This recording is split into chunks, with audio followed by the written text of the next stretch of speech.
السلام علیکم ورحمۃ اللہ وبرکاتہ۔ علامہ صاحب آپ سے سوال کرنا تھا کہ عید کے حوالے سے قرآن پاک میں کہاں ذکر کیا گیا ہے، کون سی آیت؟ السلام علیکم ورحمۃ اللہ وبرکاتہ۔ سامعین کرام، تمام عالم اسلام کو میری طرف سے عید مبارک۔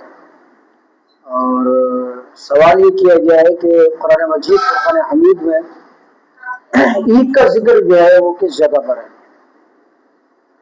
تو یاد رکھیے کہ سورہ مائدہ کی آیت نمبر 112 سے لے کر، ویسے تو ذکر 112 میں ہے مگر اس کا پورا بیان جو ہے وہ آیت نمبر 112 سے لے کر 115 تک پورا بیان ہے۔ عید کے معنی ہے لوٹنا، ریٹرن ٹو ریٹرن۔ عید جو ہے عود سے نکلا ہے اور اس کا ذکر جو ہے قرآن مجید کی سورہ مائدہ کی آیت نمبر 112 کے اندر ذکر ہے، جیسا کہ قرآن مجید میں ارشاد ہے ربنا انزل علینا مائدۃ من السماء تکون لنا عیدا لاولنا وآخرنا وآیۃ منک وارزقنا وانت خیر الرازقین۔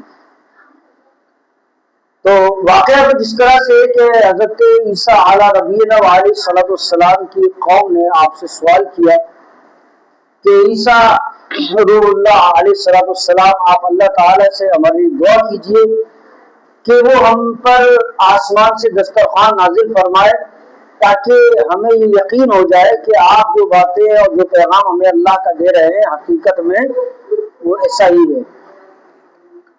تو آپ نے اپنی قوم کو جو ہے وہ سمجھایا کہ اللہ تبارک و تعالیٰ کا معجزہ دیکھنے کے بعد جو لوگ انکار کرتے ہیں تو اجتماعی طور پر اللہ تعالیٰ کو ان پر عذاب نازل ہوتا ہے۔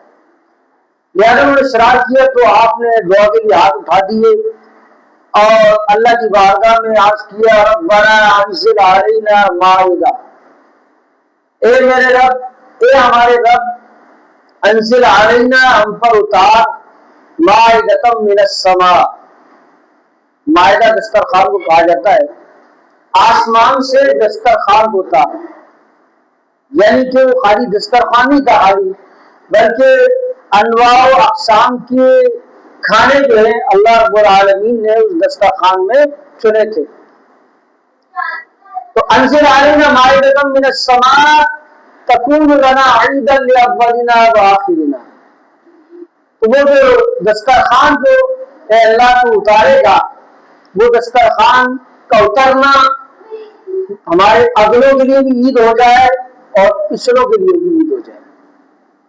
تو یہ عید کا لفظ جو ہے قرآن مجید میں صرف ایک جگہ پر ہے، ورنہ عید کا ذکر جو ہے عید کے لفظ کے ساتھ تو قرآن مجید میں نہیں ہے، ورنہ جو ہے رمضان المبارک کا ذکر کرنے کے بعد اللہ تعالیٰ نے فرمایا وَلِتُكَبِّرُوا اللَّهَ، یعنی رمضان المبارک مکمل ہو جائے، چاند دیکھ لو، اس کے بعد اللہ تبارک و تعالیٰ کی تسبیح کرو، ٹھیک ہے، وہ تسبیح کا ذکر ہے۔ اسی طریقے سے جو ہے عید کے اندر تکبیرات کہی جاتی ہیں، 3 تکبیریں جو ہے وہ پہلی رکعت میں اور 3 تکبیریں آخری، اور یہ واجب بھی ہے، تو جو شخص اگر تکبیرات نہ کہے تو اس کی نماز بھی نہیں ہوتی۔ تو ایک ذکر تو یہ قرآن مجید کے اندر ہے اور دوسرا ذکر جو سورہ مائدہ کی آیت نمبر 12 کے اندر ہے۔